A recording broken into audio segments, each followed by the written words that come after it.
Tonight on Larry King Still Alive. We are on set at the town hall meeting in Austin, Texas, taking questions from the audience. Hello Sarah, are you excited about this town hall meeting?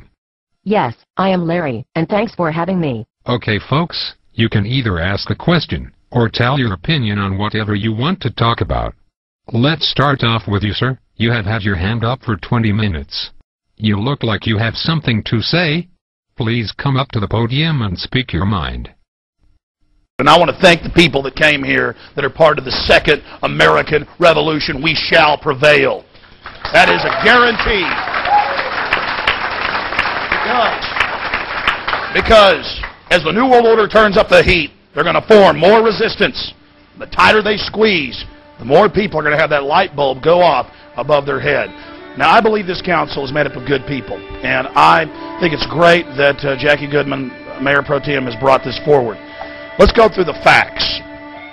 And John Ashcroft and Lord Bush and their military-industrial complex owners who are setting up military dictatorship, I mean, this is admitted, PNAC documents, cannot hide the reality of what's happening. In fact, Ashcroft, 6 months ago, really committed a federal crime. In sworn testimony before the House and Senate, he said there is no new terrorism legislation. It's not been introduced. The Domestic Security Enhancement Act, the Justice Domestic Security Enhancement Act, House and Senate versions. It's like if I got up here and said the sun didn't come up this morning. You'd laugh at me, but the press didn't call him on it. Now he's saying there is a Patriot Act 2 and Victory Act 1 and Victory Act 2, and you better pass all of them. You know what's in Patriot Act 2, Section 501? You fit the description of a terrorist under Section 802 of the first Patriot Act. You can be arrested and secretly executed. That's right, a 3-military judge panel. Now what is Section 802 of the first Patriot Act? It passed on October 27th, 2001 at 5 in the morning when no one was allowed to read it, according to members of Congress. The definition of terrorist is any action that endangers human life that is a violation of any federal or state law. They have many other definitions about anything that influences government. Go read it for yourself. They're counting on you not reading it. They're counting on you not finding it. Ron Paul and others have pointed out that Hitler and Stalin and people didn't have the nerve to put stuff like this down on paper. They just did it. That's what's so amazing about this. And to see the assistant U.S. attorney here peddling this is really sad, but I know it's under orders.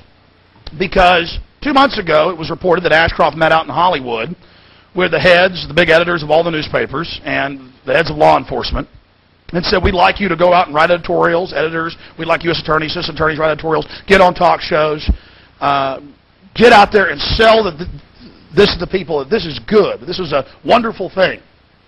So I want the council, in case you don't know this, and the people here today to understand that it's a stage-managed event. I mean, it really was hatched in a smoky room to oppress you, to manipulate you, to con you.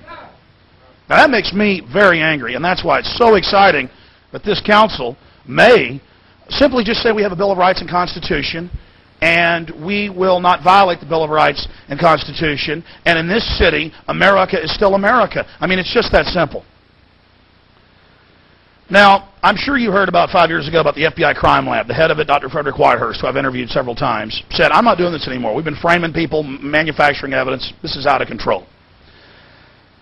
I've interviewed FBI agent Tyrone Powers, who talked about how they would frame people, the different criminal things that they would do. Tulia, Texas, 56 black people. No criminal record, no drug paraphernalia, no nothing. On the word of one corrupt cop, gave them all 20 to 90 years in prison. Now you think about that. Houston Crime Lab. Thousands framed indiscriminately. The police chief had to admit it because his job's on the line. He's claiming, oh, I'm going to fix that problem. It's equivalent of Hermann Goering promising to stop what Hitler was up to. This is amazing, ladies and gentlemen. So this is why we restrict the scope and size of government and its power over us in our lives. Because we know there's criminals on the street, we know there's bad people, but they don't have the massive mechanisms, the machinery of government and military and militarized police and prison complexes to oppress at levels never before seen. Last century, 200 million killed by government. 200 million killed. Millions of American Indians, Native Americans killed in this country. So don't tell me we shouldn't have a concern when the most draconian legislation in the history of the world, dwarfing Byzantine Spain and France, is rolled out against the people.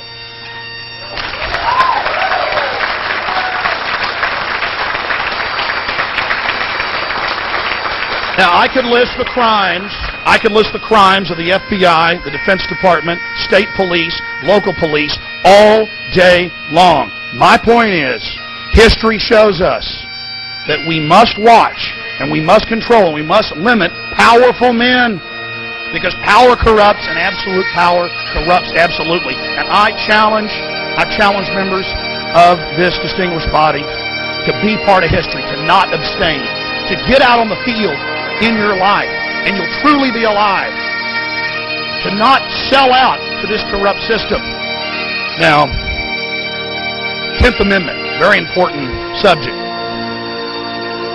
During abolition, it started around 1810 or so, there were cities, there were towns, there were states that were free, and they said no to the federal government in the north and the government in the south, and they were safe havens for human beings that didn't want to be in bondage and have the courage to flee and risk their lives. It is so American for local governments to stand up to the tyranny of evil men and say no. That is our place, that is our job. And these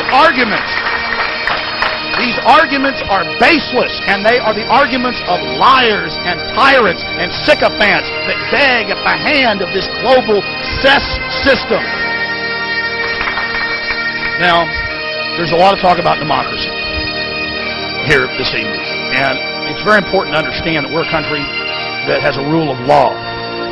And in a democracy, a pure democracy, if when the Greeks would tally up the stones, they'd say, okay, we're going to kill this guy because we don't like what he's been saying. The majority says so, and they'd go throw him off the cliff. And a lot of the great philosophers. It's two wolves and a sheep voting on what's for dinner. That's what a democracy is. We need a republic, which is a limited democracy, where just because a bunch of people under fear, when the dictator's carrying out terrorist attacks to scare the people into submission, can't stampede off the cliff and round up Arabs or Muslims or Christians or people's land they want. That's what freedom's all about, is protecting everybody. And that's what our beautiful republic does. So please, this is a big step. This is standing up and saying no to this tyranny. This is not just some frivolous resolution that does nothing. This is historical. People all over the country coming together and rediscovering their liberties and freedoms and interfacing with their local government and saying, hey, be part of this solution so that we can have a safe and happy and vibrant community where people can grow and live and learn.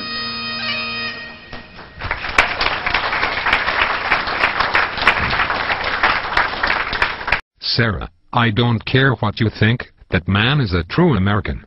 Tomorrow on Larry King Still Alive. We have another town hall meeting. Good night.